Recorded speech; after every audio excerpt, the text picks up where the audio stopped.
en ouverture de ce forum de l'emploi, qu'est-ce que est votre message? Mais mon message, c'est que on a une jeunesse formidable dans cette salle. C'est les atouts de la France. C'est la France qui se bat, qui se construit. Moi, j'aurais envie de leur dire aussi une citation de Saint-Exupéry qui disait: fais de ta vie un rêve et de ton rêve une réalité. C'est exactement ce que disait Xavier Niel. C'est: vous avez une passion, vous avez un rêve, un projet, allez-y. Allez-y, n'ayez pas peur. Il faut construire votre projet et il faut savoir on est dans un monde qui bouge à toute vitesse. Il bouge parce que la mondialisation est en route, il bouge parce que le numérique est en route, il bouge parce que le futur est à construire. Et tout ça, ce sont à la fois des risques, mais ce sont de formidables opportunités pour vous tous. Je pense que si vous ne créez pas d'entreprise, et je le souhaite aussi que vous créiez des entreprises, que vous lanciez dans l'aventure, mais c'est pas grave. Il faut que vous disiez: vous aurez un beau métier, choisissez votre métier. Le monde bouge, le monde tourne, et sachez que vous aurez peut-être 2, 3, 4, 5 employeurs. C'est très bien.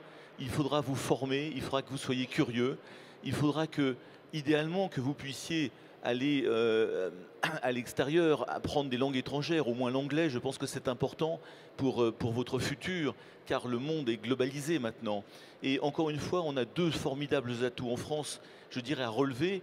On a 7,5 milliards individus à équiper de tout.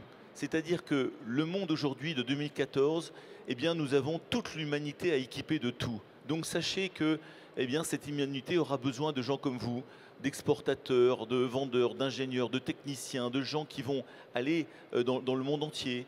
Et puis, il faut inventer le futur. Et je voudrais saluer Aude, qui est ici dans cette salle, et qui a eu cette idée géniale de montrer osons la France, une France qui gagne. Et ça, je crois qu'on ne le dit pas assez. Nous avons sans doute des atouts formidables en France. Formidables. On a le plus beau pays du monde. On a le climat, la géographie, les sciences, l'histoire, la diversité. Et je crois que c'est ça qu'il faut vous dire. C'est un pays formidable, en effet. Nous, au niveau du MEDEF, on est obligé, en effet, d'avoir un peu des positions pour dire: ne gâchez pas ces atouts. Laissez ces entrepreneurs se développer, laissez ces jeunes s'épanouir. Mais au-delà de ce message-là, un peu défensif, je crois que l'idée que nous avons tous, c'est de faire gagner la France, et vous faites partie de ces jeunes qui avaient le potentiel, l'énergie. Donc je pense aussi qu'il faut savoir que l'échec fait partie aussi du jeu. N'ayez pas peur de l'échec, n'ayez pas peur de rebondir. On parlait beaucoup des bacheliers en France. Vous savez, on a un système d'éducation nationale qui, à mon avis, doit être aussi réformé.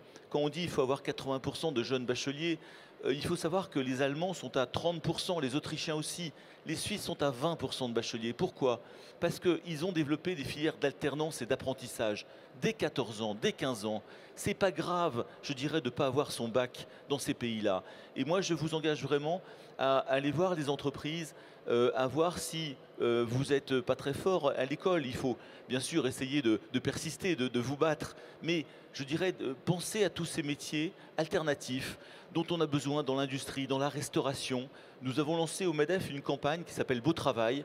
Beau Travail, c'est 1 minute tous les soirs à la télévision. On met à l'honneur un salarié dans un métier difficile, enfin en tension, il n'est pas forcément difficile. Eh bien, ces salariés-là, ce sont des métiers comme boucher, comme poissonnier, comme soudeur, comme chaudronnier, comme assembleur, comme technicien hydraulique, comme ingénieur. Et vous avez ces métiers-là qui sont possibles de prendre sans le bac par des voies d'alternance, des voies d'apprentissage sur le terrain. Et vous avez des salaires d'embauche tout à fait intéressants. Et il en manque, ces métiers manquent en France. Il y a 400 000 jobs, 400 000 emplois qui sont demandés tous les ans et qui ne sont pas pourvus. Je vous engage, nous avons le stand Beau Travail ici. Si certains d'entre vous cherchez des métiers du futur, eh bien nous avons une 150 métiers de ce type-là, où il y a une demande très importante pour des métiers où vous pouvez aussi vous épanouir. Donc voilà mon message. N'ayez pas peur de l'avenir, construisez votre vie, lancez-vous à l'eau dans l'entrepreneuriat si vous le pouvez, et puis pensez que le monde tourne, le monde bouge, que le numérique va arriver. Donc je pense que de parler une langue étrangère me paraît absolument assez important quand même, et que le numérique, le digital va bouleverser notre vie, la façon dont on va acheter, dont on va travailler. Ce sont des idées formidables. Et il faut aussi penser à toutes les filières du futur que vous pouvez adresser. Les filières du futur que nous, la France, nous sommes capables de bâtir. Pensez aux touristes. Le tourisme, c'est une fabuleuse énergie. Il y aura de plus en plus de touristes et de métiers du tourisme en France. L'énergie, tout ce qui est développement durable, tout ce qui est optimisation énergétique. Là, c'est un formidable marché aussi. On aura besoin de tous les métiers dans l'énergie. Tout ce qui est économie des personnes âgées.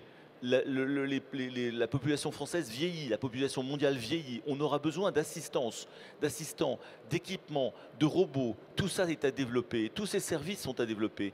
L'agroalimentaire, la sécurité, la santé. Donc il y a des opportunités formidables, je dirais, pour lancer des entreprises, des start-up, mais aussi pour avoir des métiers dans tous ces métiers-là. La géographie, le monde est à occuper, le futur est à créer. Voilà ce que je voulais vous dire et ne vous découragez surtout pas. Merci.